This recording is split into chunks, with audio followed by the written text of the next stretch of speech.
I'm sick and tired of you not building more muscle. So I want to help you. And there's 3 key steps to building more muscle. Now, the first one is going to be a little bit controversial here, but hear me out.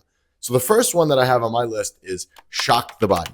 Now, not the same way Arnold Schwarzenegger used to talk about. And I'm sure if you guys watch Pumping Iron, you know exactly what I'm talking about, or any of the interviews that he did after Pumping Iron where he talked about you have to shock the body, shock the body. You don't have to do that as often as you can. In fact, you kind of want the opposite. You want the opposite where your body actually adapts to the program that you're doing, because when your body adapts, you get more out of it. However, when you become intermediate advanced, you need to do things that are outside of the box to eke out as much muscle gain as you can. So when I say shock the body, I want you to do it strategically, okay? So typically, most guys will need a deload after 4 to 8 weeks of training, depending on how hard their training goes. And a deload period is a time when you're kind of taking a step back from your training in order to allow your body to recover. So over the last 4 to 8 weeks, you've been building up fatigue. You've been lifting, you've been pushing yourself in the gym, so you've built up fatigue. And what happens is the fatigue level is higher than the recovery level that your body's accustomed to. So the fatigue is too high, your recovery is not there to match the fatigue, you start feeling burnt out, your joints start aching.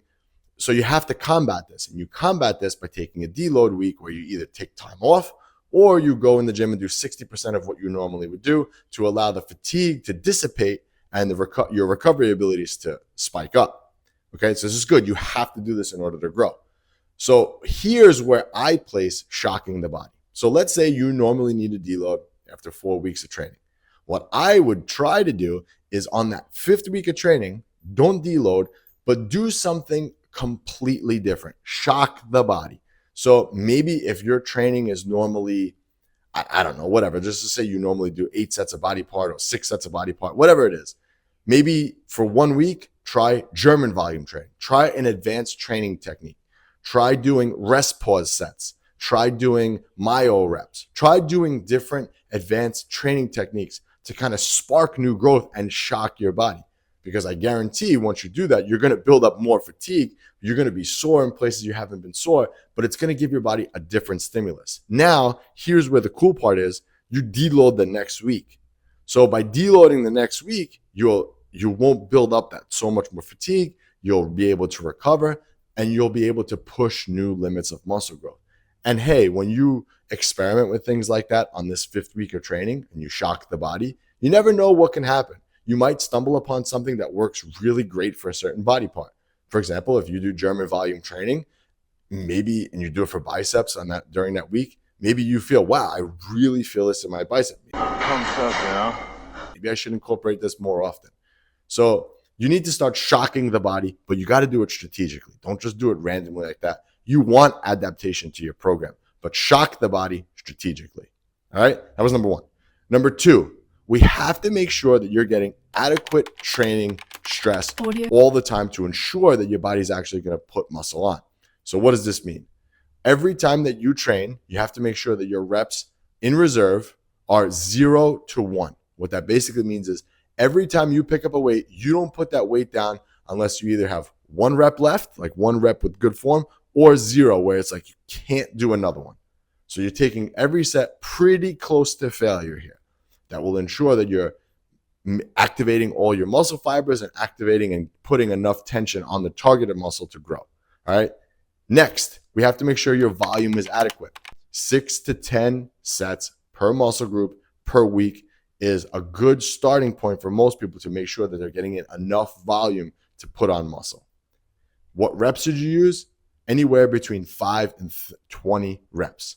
That's right, 5 and 20. Huge range. Don't go below 5. Don't go above 25.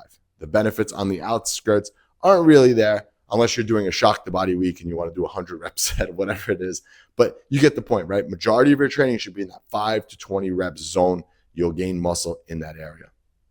And then exercises. What exercises should you select? Whatever exercises put the most tension on the muscle that you are trying to train. If you don't feel machine bench press, don't do it. Do dumbbells instead, something that you feel, something that keeps the tension on the pecs the entire movement. All right. And the third key here to building more muscle is you have to have some form of progression over time. I don't want you to try to beat the logbook every workout, because if you try to do that, you're going to force injuries. So perfect example of this, let's say you did barbell curls with 70 pounds and you wrote it down, you did 70 for 12 for 3 sets, and you're like, okay, I have to force progression. I'm going to try 80. And now you grab the 80, maybe your body's not ready for the 80, and you start kind of heaving and hoeing the 80-pound the barbell curls. What's going to happen is you're putting yourself at a risk for injury. And it seems like it's not worth it. If you're injured, you can't train. That's not good. You're not going to gain any muscle. So don't worry about beating the logbook every workout, but over time, you should go from using that 70-pound barbell to 80-pound barbell, but take your time doing it. I've made a lot of videos about this. Don't rush that progression. Take your time. If you did 70 pounds, I'll use this example again. If you did 70 pounds for barbell curls for 3 sets of 12, add reps. Okay, I'm going to try to do 13, 14, and 15, and then add 80. And take your time. I feel like that 13th rep was a little sloppy. I'm going to do that weight again next time, and I'm going to try to make it cleaner. You can make progression not just on reps and weight, but also with your technique. Again, tension on the targeted muscle will grow that muscle more. So implement these 3 steps. If you're confused about your training, what I want you to do is I want you to click the link below and pick up my free 6-week training program. No strings attached. I just want to help you to avoid all the mistakes that I made along my 20-year journey, all right? This was Anthony, and I'll catch you guys on the next one.